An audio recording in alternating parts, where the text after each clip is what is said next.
നേപ്പാളിൽ വീണ്ടും സംഘർഷം. കാഠ്മണ്ഡുവിൽ സൈന്യത്തെ വിന്യസിച്ചു. പ്രധാനമന്ത്രി ഉടൻ രാജിവെച്ചേക്കും. വിവിധ രാഷ്ട്രീയ നേതാക്കളുടെ വീടുകൾക്ക് നേരെ ആക്രമണമുണ്ടായി. പോലീസ് കണ്ണീർ വാതകം പ്രയോഗിച്ചു. ബി ബാലഗോപാൽ വിവരങ്ങളുമായി ചേരുകയാണ്. അതിനു മുമ്പ് ആ ദൃശ്യങ്ങൾ കാണാം നമുക്ക്.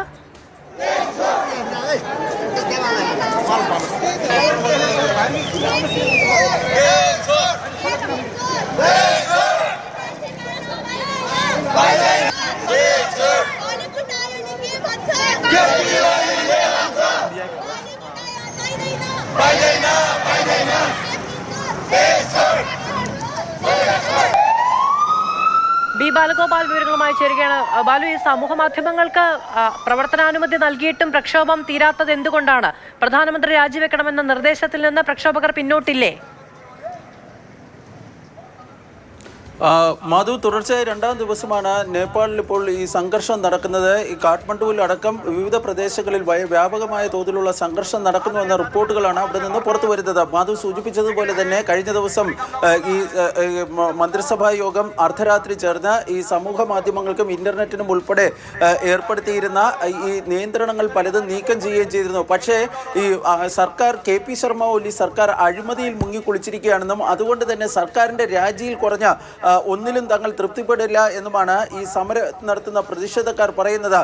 ഏതായാലും ഈ സംഘർഷാവസ്ഥ മൂർച്ഛിക്കുന്ന സാഹചര്യത്തിൽ പ്രത്യേകിച്ച് കാഠ്മണ്ഡുവിലൊക്കെ ഈ സുരക്ഷാ ഉദ്യോഗസ്ഥർക്ക് നേരെ വ്യാപകമായ തോതിൽ കല്ലേറുണ്ടാകുന്നുവെന്ന റിപ്പോർട്ടുകൾ പുറത്തു വരുന്നുണ്ട്.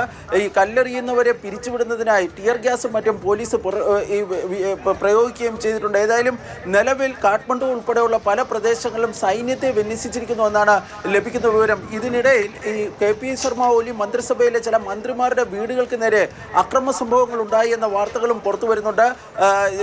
പല മുതിർന്ന രാഷ്ട്രീയ നേതാക്കളുടെ വീടുകൾക്ക് നേരെയും ഈ അക്രമങ്ങൾ നടക്കുന്നുവെന്ന റിപ്പോർട്ടുകളും പുറത്തു വരികയും ചെയ്യുന്നുണ്ട്. ഇന്നലെ ഈ നേപ്പാളിലെ ആഭ്യന്തരമന്ത്രി രാജിവെച്ചിരുന്നു. ഇന്ന് രാവിലെ ലഭിക്കുന്ന വിവരമനുസരിച്ച് കൂടുതൽ മന്ത്രിമാർ, അതായത് കൃഷിമന്ത്രി ഉൾപ്പെടെ കൂടുതൽ മന്ത്രിമാർ രാജിവെക്കുന്നു എന്ന കാര്യവും പുറത്തു വരികയും ചെയ്യുന്നുണ്ട്. ഇതിനിടെ ഈ പ്രധാനമന്ത്രി തന്നെ രാജിവെച്ചേക്കുമെന്ന സൂചനകളും പുറത്തു വരുന്നുണ്ട്. പക്ഷേ ഇത് ഔദ്യോഗികമായി സ്ഥിരീകരിക്കുവാൻ ഇതുവരെയും നേപ്പാൾ സർക്കാർ തയ്യാറായിട്ടില്ല. ഏതായാലും സംഘർഷം അതിൽ രണ്ടാം ദിവസത്തിലേക്ക് കടന്നിരിക്കുകയാണ്. സംഘർഷം കൂടുതൽ മേഖലയിലേക്ക് വ്യാപിക്കുന്നു എന്ന വാർത്തകളാണ് ഇപ്പോൾ അവിടെ നിന്ന് കാഠ്മണ്ഡുവിൻ്റെയും പരിസര പ്രദേശങ്ങളിൽ നിന്ന് നമുക്ക് ഇപ്പോൾ പുറത്തു വരുന്നത്. മാധു,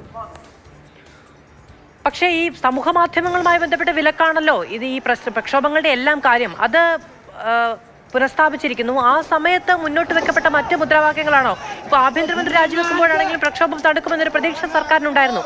അത് അട്ടിമറിക്കപ്പെട്ടത് എങ്ങനെയാണ്?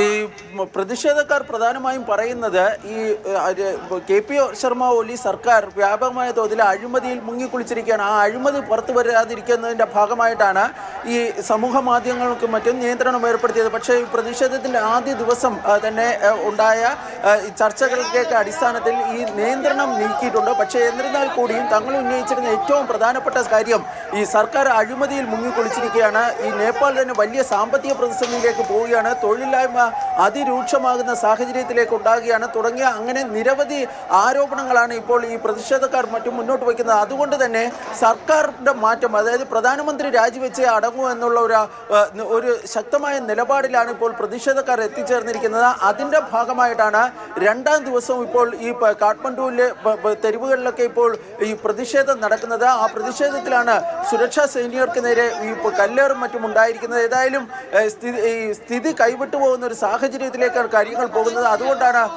ഈ സൈന്യത്തെ ഇപ്പോൾ കാഠ്മണ്ഡുവിലും മറ്റും വിന്യസിക്കാൻ വേണ്ടി തുടങ്ങിയിരിക്കുന്നത്. അതായത് പ്രതിഷേധം എങ്ങനെയും അടിച്ചമർത്തുക എന്ന ഒരു ലക്ഷ്യത്തിലേക്ക് അല്ലെങ്കിൽ ഒരു തീരുമാനത്തിലേക്ക് ഈ സർക്കാർ എത്തിച്ചേർന്നിട്ടുണ്ട്. പക്ഷെ അതിനിടയിലാണ് ഈ പ്രധാനമന്ത്രിയുടെ രാജി ഉടൻ ഉണ്ടാകുമെന്ന റിപ്പോർട്ടുകളും പുറത്തു വരുന്നത്. കാരണം അദ്ദേഹത്തിൻ്റെ മന്ത്രിസഭയിലെ പല മന്ത്രിമാരുടെയും രാജി ഇതിനോടകം തന്നെ ഉണ്ടായിട്ടുണ്ട്. അതുകൊണ്ട് പ്രധാനമന്ത്രിയും വൈകാതെ തന്നെ രാജിവെക്കുമെന്നാണ് എന്ന റിപ്പോർട്ടുകളാണ് പുറത്തു വരുന്നത്. പക്ഷേ നിലവിൽ ഞാൻ നേരത്തെ സൂചിപ്പിച്ചതുപോലെ തന്നെ സംഘർഷ അവസ്ഥ കാഠ്മണ്ഡു ഉൾപ്പെടെയുള്ള പല പ്രദേശങ്ങളിലും നിലനിൽക്കുന്നുണ്ട്. കാഠ്മണ്ഡുവിൽ അല്പം കൂടുതലാണ് ഈ സംഘർഷാവസ്ഥ എന്ന് വേണം പറയേണ്ടത്. അതുകൊണ്ടാണ് സ്ഥിതിഗതികൾ നിയന്ത്രണ വിധേയമാക്കുന്നതിൻ്റെ ഭാഗമായി സൈന്യത്തെ ഇപ്പോൾ അവിടെ വിന്യസിക്കാൻ വേണ്ടി സർക്കാർ തീരുമാനിച്ചിരിക്കുന്നത്.